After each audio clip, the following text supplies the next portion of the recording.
Tiago, assim que veio o comunicado da saída do Paulo Bento, como que foi esse processo de contratação do Mano Menezes? Como que ele recebeu o convite para voltar ao Cruzeiro?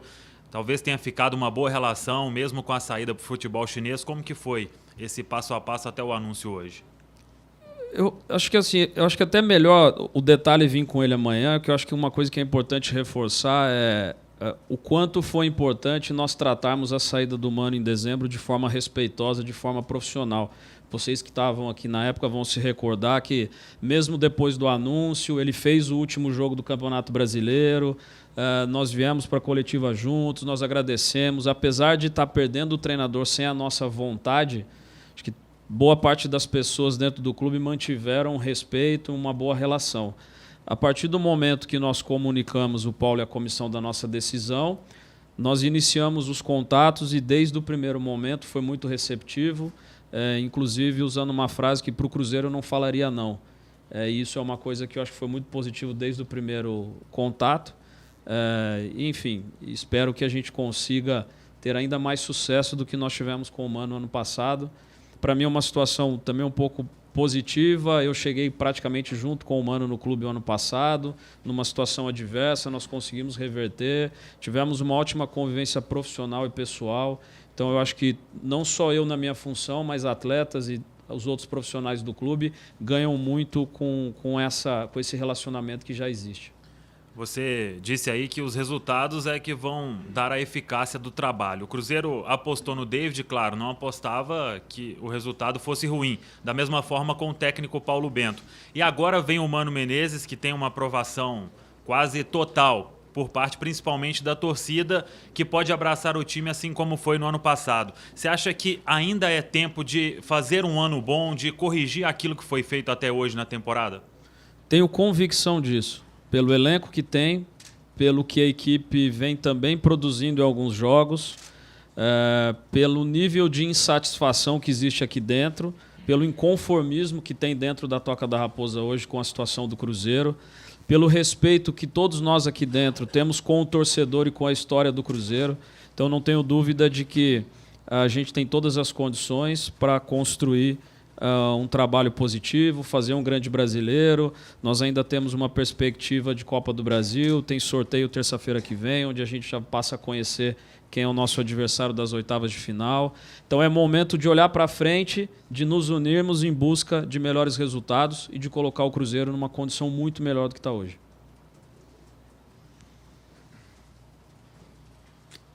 O Thiago, ainda assunto Paulo Bento, você acha que foi um erro trazer um treinador europeu, um treinador que não conhecia o futebol brasileiro, que não conhecia até esse nosso estilo, que é imediatista mesmo do futebol sul-americano, de resultado, que você acabou falando, que ele acaba surtindo efeito num projeto a médio e longo prazo?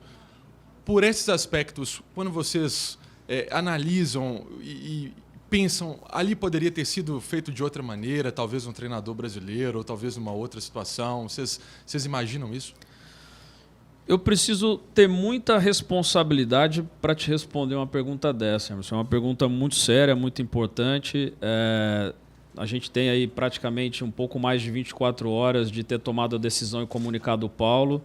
Isso faz com que as últimas 24 horas para mim tenham sido muito intensas no sentido de reorganizar tudo, de buscar um treinador. Eu ainda não tive tempo de fazer essa reflexão. Quando nós fizemos com algumas crenças e por acreditar muito no que estava fazendo. Então, para poder te responder de forma objetiva, eu te peço até desculpas, mas eu ainda não tenho condições porque eu não tenho essa opinião totalmente formada. E se você pega o contexto de outros times, né? Aí não analisando só o Cruzeiro, porque muito que aconteceu que quando teve o 7-1, a Copa do Mundo, porque o futebol brasileiro está em déficit de profissionais, que seja até da área executiva, da área do futebol, do treinador, do jogador. Isso leva também, Thiago, até uma reflexão que às vezes não é assim, às vezes aqui no Brasil mesmo podem ter profissionais, o próprio Mano que está voltando e para fazer um trabalho que ele já tinha começado muito bem. No Brasil tem esse tipo de profissional para levar o contexto nosso do futebol? Eu acho que em todas as áreas a gente tem espaço para crescer, para melhorar. O meu posicionamento com relação ao episódio que você citou, do 7-1, sempre foi um posicionamento bastante equilibrado. no sentido de nem está tudo errado, nem está tudo certo quando ganha. Eu acho que fica assim um sentimento, acho que para todo mundo que acredita muito nisso, de que a linha de raciocínio é a sua. Agora, o jogo de futebol é um processo muito aberto, tem muitas variáveis. Nós temos na América do Sul um componente emocional, talvez com um peso muito maior do que a Europa está habituada. Nós sabíamos da necessidade de várias adaptações nesse processo.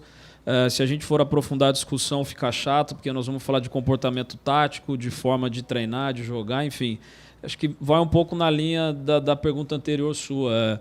Tem que ter um momento certo da gente sentar, analisar, ouvir mais pessoas dentro do clube para poder formar uma opinião sobre isso. Agora, eu nunca acreditei que o Brasil não tenha treinadores capazes de crescer, de fazer com que o futebol brasileiro evolua. O nosso futebol merece um protagonismo melhor. Nós estamos vivendo a semana de uma final de Libertadores que depois aí de não sei quantos anos não tem nem Brasil nem Argentina na final. Então, outros países estão se capacitando. Eu acho que o ponto positivo do episódio do 7-1 é que o Brasil despertou mais atenção para isso. Hoje a gente tem um curso de formação de treinadores na CBF. Cada vez mais os profissionais estão indo buscar conhecimento. Agora, esse conhecimento todo precisa ser adaptado ao nosso contexto. Thiago, fazendo uma análise do mercado e de todas as situações que aconteceram no futebol brasileiro nas últimas semanas, até que ponto pesou o interesse da Federação da AFA no Bausa, que pode gerar uma saída dele do São Paulo, e o interesse de São Paulo no Mano, que foi veiculado, até que ponto isso acelerou a queda do Bento, fez com que vocês, digamos assim, perdessem mais a paciência com o trabalho ou com os resultados que não viessem e acelerou essa contratação do Mano? Eu acho que nada, eu respondi antes não, né? Até porque nós estamos tratando, olha a quantidade de hipóteses, né? Se o Bausa assumir a seleção, se o São Paulo optar pelo Mano, é tanto se que é muito difícil trabalhar com isso. Eu acho que o andando, eu acho que não é saudável nem para mim, nem para o Cruzeiro fazer esse tipo de análise agora, mas terminando a temporada, com o maior prazer, a gente senta, avalia, eu acho que é a quebra de um ciclo, hoje nós estamos no meio de um ciclo. Então, de novo, peço desculpas, mas eu acho que isso fica para mais adiante. Agora me permita voltar aqui ao assunto Riascos, só para ter uma posição do Cruzeiro em que pé está esse assunto. Se teve proposta de outro clube além do Vasco, que ele está no Rio de Janeiro, a informação que a gente tem. Se há uma possibilidade de ele voltar para cá e treinar em separado, enfim, como é que está a situação dele? Existem negociações em andamento para a saída do Riascos. A relação do Riascos com o Cruzeiro está entregue ao departamento jurídico, então isso precisa ser mais tratado por eles. E a gente espera o quanto antes resolver a situação, principalmente porque é um desejo do Cruzeiro. Thiago, eu só queria voltar um pouco nessa história do Mano Menezes estar desempregado. Vou fazer a pergunta um pouco diferente que o Marcão. Vamos tirar o Bausa de lado. Que ponto você ter um treinador do gabarito de Mano Menezes influenciou na decisão do Cruzeiro? E a outra pergunta é se o Cruzeiro, se a diretoria chegou a um consenso sobre a saída, a demissão do Paulo Bento, ou se houve muita discussão dentro disso, inclusive dissidência entre vocês? Vamos por partes, né? Toda decisão que o Cruzeiro toma, ela tem um caráter de unidade. Então, todos nós estamos comprometidos com a decisão que foi tomada. Existem discussões e troca de ideias sobre qualquer tipo de decisão dentro do clube, seja contratação, seja de jogador, de treinador. Então essa é uma decisão do Cruzeiro Esporte Clube, não é uma decisão de A, B ou C. E com relação a se o fato do Mano Menezes estar livre acelerou o processo do Paulo Bento, não influenciou, não acelerou. Seria uma demonstração de uma fraqueza enorme da direção do Cruzeiro se submeter a isso. Não é. A análise parte do que o Cruzeiro vive, do que o Cruzeiro precisa viver. E é evidente que bom que a partir do momento dessa decisão tomada existe a possibilidade de trazer um treinador como o Mano, existe o interesse do Mano Menezes em retornar ao Cruzeiro, porque isso tudo a gente só teve a resposta depois de ter tomado a decisão com relação ao Paulo Bento. Então, acho que fica claro o nosso posicionamento, o nosso comportamento. Independente da situação do contexto estar difícil ou não, o respeito, o profissionalismo e a ética dessa direção do Cruzeiro, todos podem sempre esperar no mais alto nível. Thiago, só uma pergunta, por favor. Você já pode dizer até quando é o contrato do Mano? É um contrato até o final do ano que vem, tá? Ou seja, de certa forma é o contrato que ele tinha antes de sair. Demonstra o nosso desejo de fazer algo a médio e longo prazo, de ter uma relação mais consistente. Isso não tem acontecido por vários fatores, então nós estamos trabalhando corrigir. Isso é algo que nos incomoda muito também, eu já coloquei isso aqui várias vezes. Então, é natural que em qualquer coisa que a gente faça na vida existe um planejamento, existe um ideal e no meio do caminho todos nós vivemos contratempos que muitas vezes exigem ajustes de rota. Então, é isso que nós estamos fazendo mais uma vez.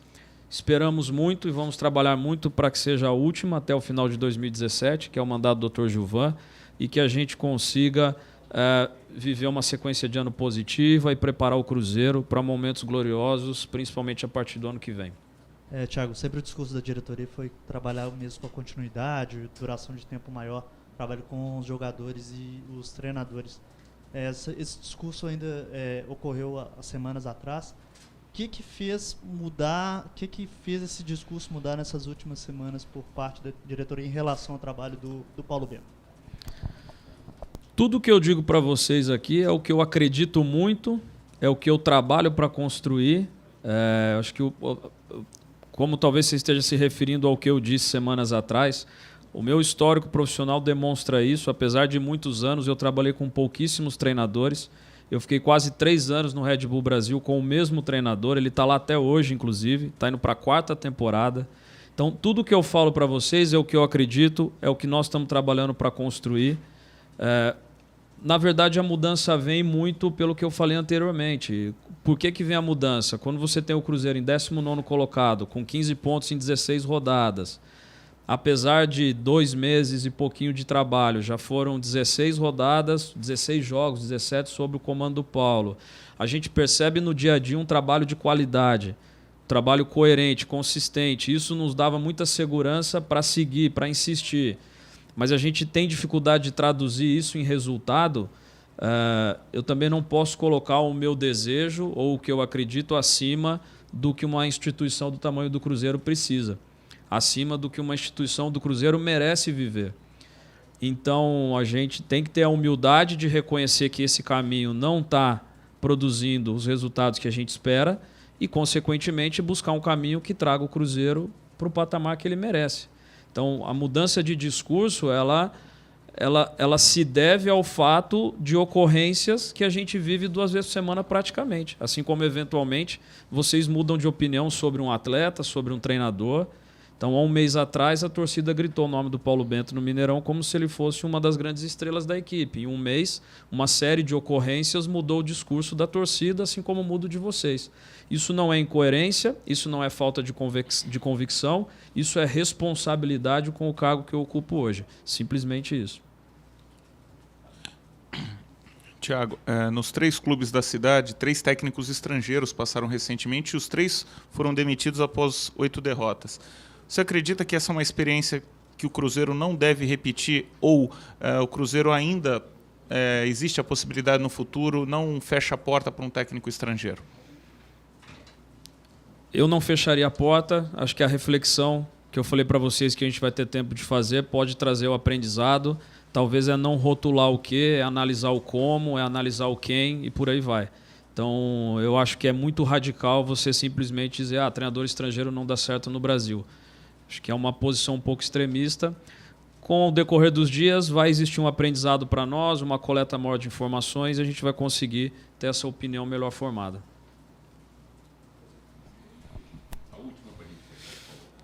Thiago, a gente conversando com pessoas, inclusive gente dentro do Cruzeiro, algumas pessoas relatavam que o Paulo Bento era um pouco, digamos, arredio, ele não gostava de conversar, não trocava muita ideia com o resto das pessoas, da comissão permanente.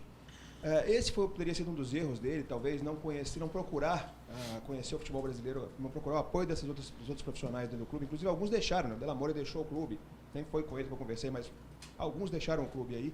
De repente, isso pode ter influenciado ele não conseguir os resultados? Eu acho que não tem influência desse aspecto nos resultados. Não procede essa informação de que o Paulo Bento não era uma pessoa acessível, que não tinha diálogo com as áreas. Talvez tem uma postura um pouco mais pragmática com relação a isso, vem muito da cultura de onde ele vem. Todas as áreas participavam do processo, eram ouvidas, mas de uma forma diferente do que nós estamos habituados, né? Então, uma forma um pouco mais pragmática, cadê a informação? Eu tenho informação, a decisão é minha, ela é do treinador. Não que outros treinadores não façam o mesmo, mas de maneiras diferentes. Não acho que isso seja determinante. Eu acho que o fato dele ter se fechado um pouquinho no que diz respeito às decisões da equipe e o trabalho do treinamento é natural, que incomoda um pouco, tira da zona de conforto alguns profissionais do clube, mas não acho que isso tenha sido determinante para os resultados que nós produzimos, de forma alguma. E só para reiterar, a saída do Delamore, ela ocorreu por outros fatores que não têm relação com o relacionamento dele com o Paulo Bento.